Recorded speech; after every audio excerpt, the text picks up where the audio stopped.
Povedzme niečo o hniezdach záchrany. Za 1,5 roka fungovania boli 3 hniezda, ktorým sa podarilo zachrániť 4 ľudské životy, 4 životy malých detí. No a vďaka sponzorom pribudne teraz ďalších 7 takýchto hniezd.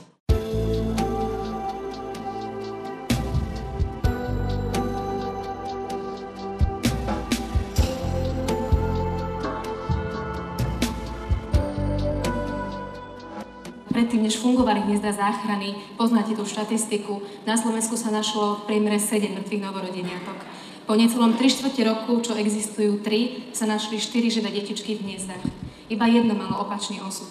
A aby tých opačných osudov bolo čo najmenej, rozhodli sme sa aj tento rok pokračovať v tomto projekte.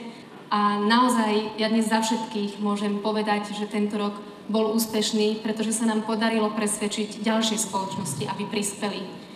Sú to títo zástupcovia týchto spoločností, ktorí prispeli na výstavbu ďalších 7 hniezd záchrany na Slovensku neuveriteľnou sumou, takmer 5 miliónov korún.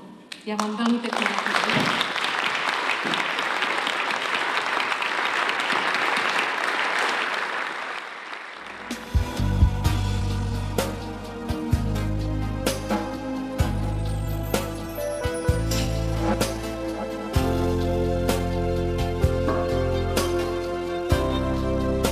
Nadáciu Markíza chcem povedať, že som veľmi šťastná, že môžeme, ak teda môžem použiť také silné slová, možno istým spôsobom darovať život niekomu prostredníctvom tak zanedbateľnej čiastky v úvodzovkách, ako je 1 000 000 slovenských korún, ale so životom sa to určite nedá porovnať. Ďakujem.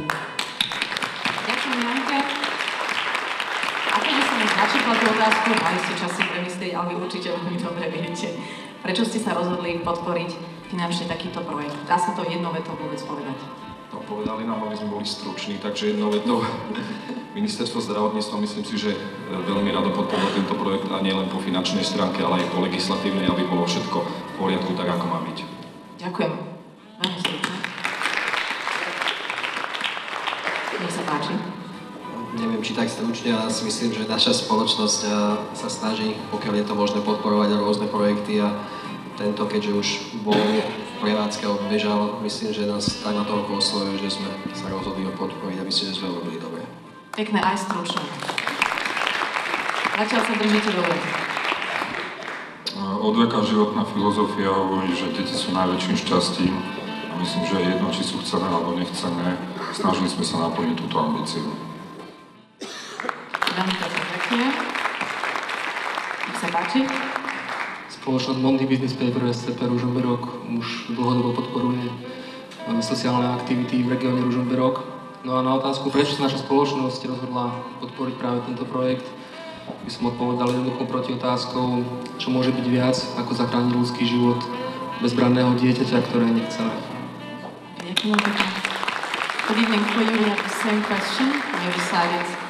So when the project arrived to the foundation, it was not very difficult to decide in favor of it because it's a wonderful project and we have already the first result on the table. Keď tento projekt prišiel k nám, nebolo vôbec ťažké sa pre ňo rozhodnúť, pretože je to krásny projekt a už prináša aj prvé výsledky. Somebody said, who saved one man, the people saved humanity. And we would like to thank you, Mrs. Hanova, for what she does, because it's a really wonderful project. Jedno staré príslovie hovorí, kto zachráni jeden ľudský život, zachráni celé ľudstvo. A radi by sme sa poďakovali pani Hanamovej za tento vynikajúci projekt. Thank you, thank you. Thank you for the support. Takýto krúžok dostávajú novorodenci v pôrodnici. Tento náš je strieborný a večný. A ja verím, že vám večne, na veky bude pripomínať, aký úchvatný čin ste spáchali. Ďakujem ešte raz.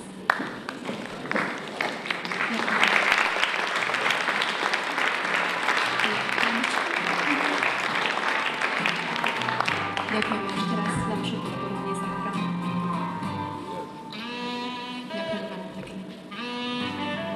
A ja teraz prezradím názvy miest, v ktorých vzniknú nové hniezda záchrany.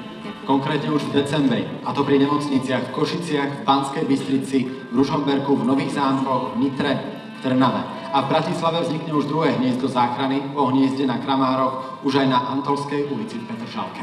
Ďakujeme. A mne zostala ešte jedna veľmi milá povinnosť, a to privítať medzi nami čestného hostia dnešného večera, prvú dámu Slovenskej republiky, pani Silviu Gašparovičovú.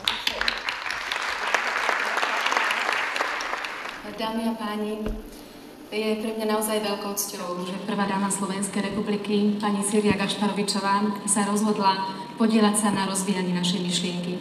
Aj keď už v budúcnosti nepôjde zo strany občianskeho združenia Šanca pre nechcených o výstavbu ďalších hniezd záchrany, projekt záchrany nechcených detí pokračuje. Už na jar budúceho roka medzinárodnou konferenciou o neonatológii, ktorá ešte viac vylepší legislatívu, a zároveň charitatívnym koncertom, ktorý odštartuje ďalšiu etapu. Nazvali sme ju Nárúb záchrany. V tejto ďalšej etape sa budeme pokúšať vytvárať také podmienky pre ženy v krízovej situácii, teda pre ženy s nechceným tehotenstvom, aby svoj názor zmenili a aby si svoje dieťatko nechali.